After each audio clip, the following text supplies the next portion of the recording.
Hello student, Gurukul institute by Ravikant Kumar. मैं YouTube channel के माध्यम से मैथ के CSIR नेट सिलेबस के आधार पर मैथमेटिकल साइंस टॉपिक पर वीडियो बनाया हूँ। Lambda n equal to integration 0 से 1 dt/1 + Tn for n belong to n natural number. Then इसका जो दिया गया है मेरे साथ क्वेश्चन है कि lambda n does not exist for some n है। दूसरा, lambda n exist for every n and the sequence in unbounded. Then lambda n exist for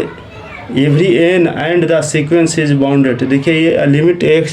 to infinity पर लैम्डा n 1/n पर 1 आ गया। तो इस पर लिमिट को हम पुट करेंगे n बराबर इन्फिनिटी, तो हमेशा तो ये इसका वैल्यू लैम्डा 0 आ जाएगा।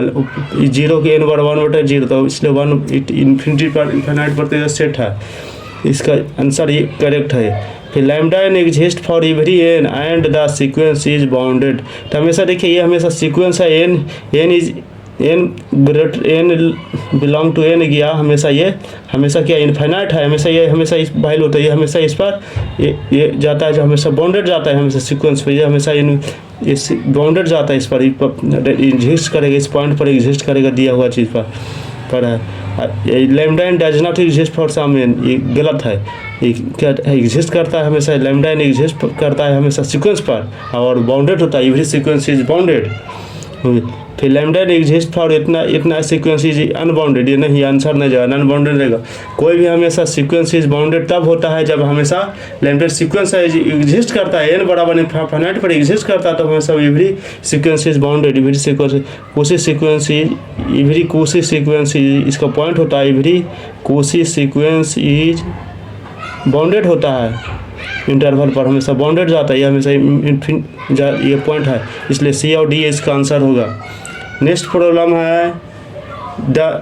Equation 11x 13x + 17x - 19x = 0 इस वैल्यू पर देखिए। तो 11 30 17 19 ये हमेशा क्या, हमेशा प्राइम नंबर है, प्राइम नंबर पर पावर x दिया है, तो इतना बराबर 0 है, तो हमेशा क्या आ जाएगा, प्राइम नंबर का होता है ये जाएगा, तो हमेशा 1 real root exactly 2 real root more than real, ये क्वाड्रेटिक इक्वेशन से रिलेटेड है, ये है हमेशा ये प्राइम है, ओनली 1 रियल रूट में जाएगा। इसका कारण एक ही खुद प्राइम नंबर है, खुद अपने से डिविजिबल होता है, इसलिए only 1 roots of the value हो जाएगा। इसका आंसर इज बी जाएगा, इसका आंसर इज बी है, इसका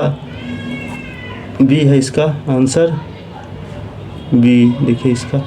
बी आंसर जाएगा। नेक्स्ट प्रॉब्लम है सपोज दैट फंक्शन r² से r then is given by f(x) a1x² a2x² से an(xn) वेयर x बराबर x1 x2 से xn at least 1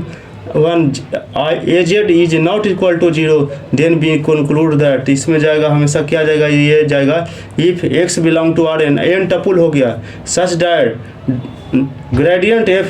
is x बराबर 0 है यहाँ पर, देन f(x) बराबर 0, इसका ये जाएगा आंसर जाएगा। इसका कारण ये फंक्शन दे दिया n टपुल पर दे दिया, r का माइनू नॉट इक्वल टू यहाँ पे 0 कह रहा है, कुछ दिया हुआ नहीं, n टपुल का होता, तो इस पॉइंट में f is not every differentiable नहीं हो, gradient is for not equal to 0, इसका हमेशा फंक्शन के मान हमेशा 0 के रूप में होगा और ये n टपुल पर जाएगा, इसका डेरिवेटिव है ग्रेडियंट में है, ये आंसर इस बी सी जाएगा इसका। Let S be the set of alpha beta belong to R² such that x alpha by beta बटा x² plus y² times to 0 है, एज ओनली x by 0 0 पर कह रहा है हमसे। देन द एक्स कंटेन क्या किस चीज़ में जाएगा, एस कंटेन, तो देखिए इसका अल्फा बीटा के टाइम्स टू 0 लिमिट पर हमेशा निकालेंगे, तो एक्स बाई जो लिमिट इस पर लीनियर लिमिटेड है, जो हमेशा एक्स बाई का मान हमेशा हमेशा इसका वैल्यू रखेंगे, रिपीटेड लिमिट पर x और y डायमेंशन पड़ता है, ये हमेशा 2 गो, तो हमेशा अल्फा बीटा का मान क्या आ जाएगा, इसका x और y का मान रखेंगे, तो अल्फा बीटा का मान क्या होगा, हमेशा 0 0 ग्रेटर दैन, हमेशा इसका डायरेक्शन सेम है, फिर डायरेक्शन इसका सेम है बन जाएगा, इसका जिसका डायरेक्शन सेम है सभी जाएगा, इसका वैल्यू 1 के बराबर आना चाहिए, ये जाएगा, ये सी डी जाएगा, इसका सेम डायरेक्शन में पड़ता है, सेम डायरेक्शन या ग्रेटर देन आ जाएगा, हमेशा सेम डायरेक्शन का वैल्यू में आ जाएगा, ये हमेशा ये जाएगा वैल्यू इसका, ये बहुत इंपॉर्टेंट है। ये जाएगा, सी भी जाएगा और डी भी जाएगा, इसका आंसर जाएगा ये पॉइंट का। नेक्स्ट प्रॉब्लम है इसका, consider the vector space V of real polynomial of degree less than और इक्वल टू n गियर fix distinct real number a1, fix distinct number a0 a1 फिर एक गया for p subset of v गया, हमेशा ये v रियल हमेशा vector space में p है, मैक्सिमम p a j है, इसका जो लिमिट दे दिया 0 से j से लेके k तक दिया, define the norm on the v, तो वेक्टर स्पेस का नॉर्म निकालना है, तो ये मैक्सिमम पॉइंट दे दिया था n बराबर इन्फिनिटी, जब नॉर्म यदि इन्फिनिटी पर होता है तो हमेशा मैक्सिमम पॉइंट जाता है, तो मैक्सिमम पॉइंट जाएगा तो ओनली हमेशा देखिए ये बाउंडेड में जाएगा, देखिए इन्फिनिट पॉइंट पर जाएगा तो हमेशा k एक बाउंडेड जाएगा, फिर k n+1 ये जाएगा, हमेशा ये जाएगा, हमेशा बाउंडेड वैल्यू जाता है, ऐसा k मैक्सिमम पर जाएगा, हमेशा नॉर्म इस ये होता है, नॉर्म ये वाला वैल्यू होता है मैक्स होता है, मैक्स के बराबर होता है, जो फाइनाइट के वैल्यू के बराबर जाता है, ये मैक्स फाइनाइट वैल्यू का आ गया, तो इसलिए दो को बी और डी आ जाएगा, इसका आंसर जाएगा equal to let V be the vector space is the polynomial of degree at most यहाँ 3 कर दिया, variable X with the transformation of vector space V itself स्वयं में डिफरेंस गिवन द डिफरेंशिएशन, तो इसका differentiation स्वयं खुद differentiate कर जाता है, डिग्री 3 किया, तो इसलिए देखिए polynomial of degree at most 3, तो 3 एट मोस्ट का भी यूज है, तो 3 से लेकर 0 तक जाएगा, हमेशा वैल्यू एट मोस्ट का डिफिनेशन होता है कि हमसे लेस कर जाता है, तो लेस करेगा 3 से लेकर 3 2 1 0 तक जाएगा, ये इसका डिफिनेशन है। बीट एक्स खुद का कोफिशिएंट ऑफ इन आर है, डे और टी है जो खुद डिफरेंशिएट है डी बटा डी एक्स पर लीनियर ट्रांसफॉर्म करेगा डिफरेंशियल, तो इसका जो पॉइंट जाता है जो वेक्टर स्पेस और डिफरेंशिएशन के आधार पर जाएगा, तो ये हमेशा एट मोस्ट पॉइंट 3 दे दिया, तो 3 से हमेशा 0 चल जाएगा, लेस कर जाएगा 0 तक, तो 0 इज आइजन वैल्यू हो जाएगा, और सी एक दे रहा है बेसिस ऑफ द रिप्रेड which the matrix T is nilpotent होता है, तो नीलपोटेंट का मान n बराबर हमेशा 0 पर जाएगा, 0 हमेशा वैल्यू एट मोस्ट है 3 से, हमें 0 से जो भी करेगा जो हमेशा 0 पर करेगा, 0 इज आइजन वैल्यू और 0 इज नीलपोटेंट पर जाएगा इसका वैल्यू। Let M N are be the natural number, let A be N M गुने एन मैट्रिसेस है रेक्टेंगल मैट्रिसेस विथ रियल